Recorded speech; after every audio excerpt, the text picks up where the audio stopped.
Hello दोस्तों, स्वागत है आप सभी का टू द पॉइंट के मॉडर्न इंडियन हिस्ट्री के सेशंस में।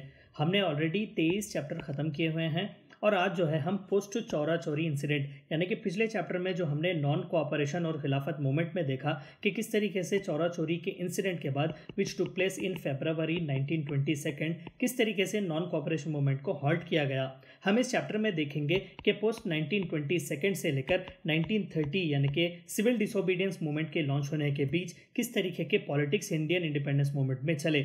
हम इस चैप्टर में जानने की कोशिश करेंगे कि किस तरीके से चौरा चौरी इंसिडेंट को लेकर बापू नाराज थे और चौरी चौरा इंसिडेंट के बाद वो इंपॉर्टेंट डेवलपमेंट्स क्या थे आईएनसी में और इंडियन इंडिपेंडेंस पॉलिटिक्स में। तो आइए जानने की कोशिश करते हैं। The blame on Gandhi. दरअसल नॉन कोऑपरेशन मूवमेंट का ब्लेम जो है इनडायरेक्टली गांधी पर पड़ा। तो आइए देखते हैं कि किस तरीके से। Appalled at the outrage, Gandhi went on a 5-day fast as penance for what he perceived as his culpability in the bloodshed. हमने देखा कि फरवरी 1922 में जो थे, जब चौरी चौरा यानी कि एक जो शहर था गोरखपुर में जो आज के उत्तर प्रदेश में है, जब मॉब जो था, डेमोन्स्ट्रेटर्स जो थे वो पुलिस के खिलाफ हो गए और 22 पुलिस की मौत हो गई। तो बापू को पता चला कि कहीं ना कहीं उन्होंने बिना हिंदुस्तानियों को अहिंसा और सत्याग्रह का पाठ पढ़ाए डायरेक्टली नॉन कोऑपरेशन जैसा एक फिलोसॉफिकल एक बहुत ही इंपॉर्टेंट मोमेंट उन्होंने लॉन्च किया। उन्होंने अपने आप पर ये एक पेनेंस की तरह ले लिया। कहीं ना कहीं उन्हें लग रहा था कि उन्होंने एक गलती की कि पहले हिंदुस्तानियों को उन्हें ट्रेन करना चाहिए था अहिंसा जैसे एक क्रूशियल और एक सत्याग्रह जैसे इंपॉर्टेंट कॉन्सेप्ट को समझने में, और इसी के बाद जो थे वो नॉन कोऑपरेशन मूवमेंट को लॉन्च करना चाहिए था। तो बापू को लग रहा था कि we were not yet ready for freedom. Bapu felt that without sufficiently emphasizing the importance of ahimsa, that is non-violence, and without adequately training the people to exercise restraint during the non-cooperation was a result of failure. तो उन्हें लग रहा था कि कहीं ना कहीं directly non cooperation movement उन्हें लॉन्च नहीं करना चाहिए था। उन्हें पहले लोगों के बीच जाना था, उन्हें कॉन्सेप्ट समझाने थे कि अहिंसा किस तरीके से चलता है, नॉन वायलेंस किस तरीके से चलता है। यहाँ पर जो था चौरा चौरी में जो इंसिडेंट हुआ वहाँ पर डायरेक्टली मॉब ने जो है वायलेंट का इस्तेमाल किया, वायलेंस का इस्तेमाल किया और 22 पुलिस ऑफिसर्स की मौत हुई थी। He decided that Indian people were ill prepared and not yet ready to do what was needed to achieve independence. तो बापू को लगने लगा कि we were not free of ourselves, तो what will be free of British.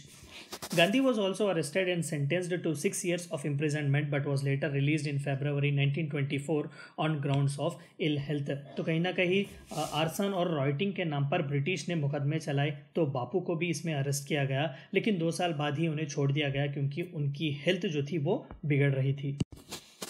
On 12th February 1922, the Indian National Congress halted the non-cooperation movement in Bardoli sessions on national level as a direct result of Chauri Chaura incident. बहुत ही important bit है prelims के perspective से, क्योंकि Bardoloi session जो है वो बहुत ही इंपॉर्टेंट था। कई बार पूछा भी गया है कि in which session did Indian national congress halted the non cooperation movement, तो it was the Bardoli session of 1922. Nehru and most of the workers of Congress who were in prison when Gandhi took this decision felt that this was a hasty and incorrect decision at a time when the nation was finally uniting and rising up to the might of British government in India. A few months after his withdrawal, the government arrested Gandhi and put him jail. तो हमने पिछले slide में देखा कि बापू ने 5 दिन का fast या फिर जो था फास्टिंग जो उपवास उन्होंने ले लिया हुआ था अपने ऊपर एज अ पेनेंस। तो कहीं ना कहीं नेहरू, सरदार पटेल, राजेंद्र प्रसाद जैसे इंपॉर्टेंट लीडर्स उस वक्त जेल में थे क्योंकि उन्हें अरेस्ट किया गया था, क्योंकि वो भूख हड़ताल में, पिकेटिंग में वो भाग ले रहे थे, ब्रिटिश राज के खिलाफ वो बात कर रहे थे। तो कहीं ना कहीं नेहरू को और उनके साथियों को जो उस वक्त जेल में थे, जब बापू ने डिसाइड किया कि नॉन कोऑपरेशन मूवमेंट को हॉल्ट किया गया था, वो जेल में थे, तो उन्हें लग रहा था कि बापू को ऐसा करना नहीं चाहिए था, क्योंकि सिर्फ 1 incident of violence doesn't mean that entire movement is violent. क्योंकि 2 साल जो थे 1920 से 1922 तक बहुत ही सक्सेसफुली चल रहा था खिलाफत और नॉन कोऑपरेशन मूवमेंट। तो नेहरू, सरदार पटेल और राजेंद्र प्रसाद जैसे फेमस जो फ्रीडम फाइटर्स थे, उनका ये मानना था कि सिर्फ एक वायलेंट इंसिडेंट को लेकर हम पूरे मूवमेंट को जो है वो वायलेंट नहीं कह सकते थे। कहीं ना कहीं उन्होंने कहा कि बापू ने गलती की इस मूवमेंट को रुकाकर। अगर बापू इस मूवमेंट को ना रुकाते तो विद इन 1925 जो था हिंदुस्तान को इंडिपेंडेंस मिल जाता था। द स्टेलमेट, तो आइए जानते हैं कि there was a stalemate between the phase post 1922 and 1930s के ज़्यादातर डेवलपमेंट्स इसके बीच नहीं हुए, क्योंकि गांधी जी को 2 साल जेल में रखा गया था, सरदार पटेल, नेहरू और मौलाना आज़ाद जैसे पर्सनैलिटीज़ को भी जेल में रखा जा रहा था। तो ब्रिटिश समवेयर वो successful in halting the Indian independence movement. तो आइए वो स्टेलमेट के बारे में जानते हैं। On his release from prison in 1924, he set up the Sabarmati Ashram in Ahmedabad, the very famous Sabarmati Ashram जिसके बारे में आज भी हम जानते हैं और पढ़ते हैं। तो it was in 1924, that is post non cooperation movement, जब बापू ने साबरमती आश्रम को establish किया था गुजरात में। On the banks of river Sabarmati, he established the newspaper Young India, another very important aspect for prelim wise, क्योंकि ये भी कई बार पूछा गया है। The newspaper Young India was published by Mahatma Gandhi, तो इसके एडिटर चीफ जो थे वो महात्मा गांधी थे। Inaugurating a series of reforms aimed at socially disadvantaged within Hindu society, the ruler poor and the untouchable। तो ये स्टेलमेट जो था वो इंडियन इंडिपेंडेंस मूवमेंट में स्टेलमेट था, लेकिन द यंग इंडिया के नाम से जो जर्नल बापू चला रहे थे उसमें पॉवर्टी के बारे में बापू बात कर रहे थे, यानी कि he was fighting against the poverty, he was fighting against the untouchability और he was fighting against the disadvantage in the Hindu society. वर्ना सिस्टम को लेकर बापू कह रहे थे कहीं ना कहीं रिलीजियन जो था बापू की ज़िंदगी में ज़्यादातर जो था प्री ऑक्यूपाइड था इस स्टेलमेट में। तो कहीं ना कहीं इंडियन इंडिपेंडेंस मूवमेंट जो था it took a setback. This era saw the emergence of a new generation of Indians from within the Congress party, including C. Rajagopalachari, Jawaharlal Nehru, Vallabhbhai Patel, Subhash Chandra Bose and others। तो ये एक ऐसा phase था जिसमें बहुत ही prominent और new young blood जो था इंडियन इंडिपेंडेंस मूवमेंट में आ रहा था। मोतीलाल नेहरू जो कि पंडित नेहरू के डैड थे, वो हम आगे के लेसन्स में इनके बारे में जानेंगे। वेयर स्वराजिस्ट और प्रो चेंजेस, यानी कि प्रो चेंजेस और नो चेंजेस का एक बहुत ही इंपॉर्टेंट फेज़ चला था इंडियन इंडिपेंडेंस मूवमेंट में, जिसके बारे में हम आगे के चैप्टर में बात करेंगे। तो मोतीलाल नेहरू जी के सक्सेसर जो थे या उनके बेटे जवाहरलाल नेहरू सीन पर आ रहे थे। तो इस तरीके से the old blood was being replaced by the young blood. Subhash Chandra Bose जैसे प्रोमिनेंट पर्सनालिटीज आपको देखने मिलते हैं इस एरा में, who would later on come to form the most prominent voices of Indian self-rule movement, whether keeping with Gandhian values or as in the case of Bose, Indian National Army diverging from it। तो आगे के phases में यानी कि post 1930s जब हम civil disobedience movement के बाद देखेंगे तो यही वो यंग लीडर्स थे जिन्होंने भले ही गांधी जी का रास्ता अपनाया हो या नहीं, in case of Subhash Chandra Bose जिन्होंने पूरा ही एक ऑपोजिट तरीका लिया था, आर्मी भी उन्होंने एस्टेब्लिश की थी। तो इस तरीके से the young blood was being nurtured in this time frame, यानी कि 1920 से 1930s के बीच। तो आइए जानते हैं कि इंडियन नेशनल कांग्रेस में किस तरीके से डेवलपमेंट्स हो रहे थे। The developments in Indian national Congress. Membership in the party was open to anyone prepared to pay a token fee. दरअसल टोकन की फीस जो थी वो ₹1 हुआ करती थी। प्री 1920 बापू ने इसे कम कर दिया था और उसे 25 पैसे कर दिया था, यानी कि 4 आने जिसे हम कहते हैं। तो मेंबरशिप की फीस बहुत ही गिरा दी गई थी। तो anyone who was ready to pay this 25 paisa ही was given a membership of the Indian national Congress. दरअसल ये एक बहुत ही इंपॉर्टेंट पॉइंट है क्योंकि 1920 के पहले इंडियन नेशनल कांग्रेस को एक एलाइटी सेक्शन की तरह देखा जा रहा था। हमने देखा कि एक्सट्रीमिस्ट और मॉडरेट्स जो थे वो मास बेस्ड मूवमेंट नहीं बना पा रहे थे। सबसे बड़ा रीज़न था क्योंकि वहाँ पर मास की मेंबरशिप ही नहीं थी। तो महात्मा गांधी ने इसे समझा और उन्हें पता चला कि you have to open the gates in order to take the mass in, और फीसेस बहुत ही ज़्यादा थे। ₹1 was very high at that time. तो कंसिडरेबली उसका रेट गिराया गया था, 25 पैसे उसे बनाया गया था कि इस टोकन अमाउंट को जो कुछ भी पे कर सकता था वो आईएनसी का मेंबर अब बन सकता था। Hierarchy of committees was established made responsible for discipline and control over.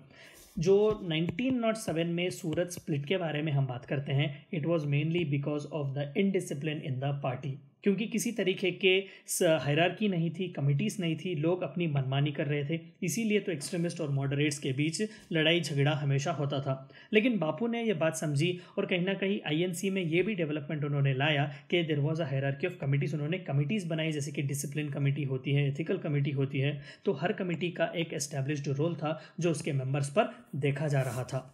The party was transformed from an elite organization to one of mass national appeal and participation। तो हमने जिस तरीके से देखा कि मॉडरेट्स और एक्सट्रीमिस्ट वो मास बेस्ड मूवमेंट बनाना तो चाहते थे लेकिन फेल हो रहे थे।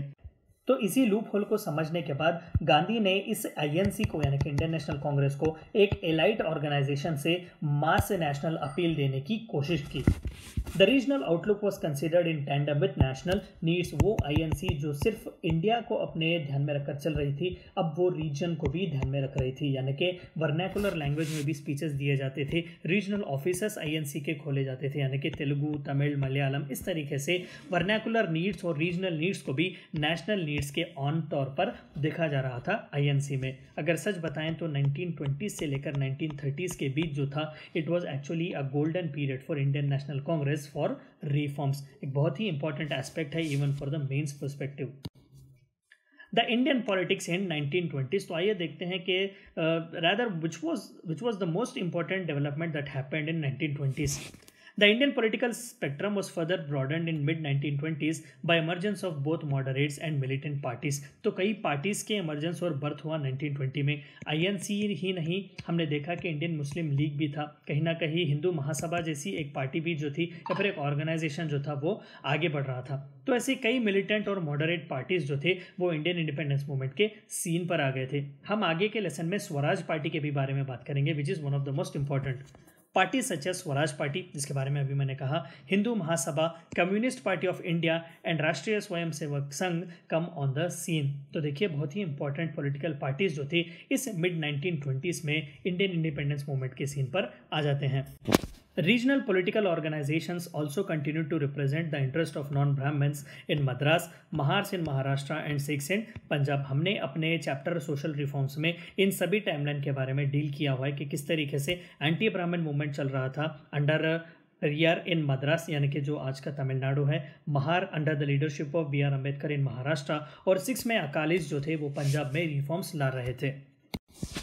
Tamil Nadu in both self-rule struggle and fighting for equality for all castes and communities was at the forefront। तो कहीं ना कहीं एंटी ब्राह्मण मूवमेंट और सेल्फ रूल मूवमेंट बहुत ही बढ़ चढ़कर हिस्सा ले रहा था तमिलनाडु में। रामास्वामी नायकर या फिर पेरियार जैसे लीडर्स जो थे वो आउटशाइन कर रहे थे बाकी दूसरों को।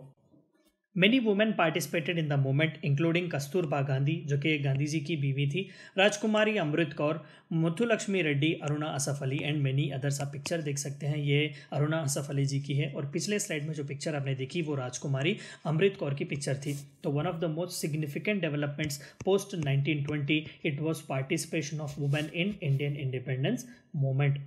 तो ये थी चंद बातें आपको जाननी थी पोस्ट चौरी चौरा इंसिडेंट और the timeline between 1920s and 1930s। I hope कि आपको वीडियो पसंद आया होगा। Thank you for watching my video.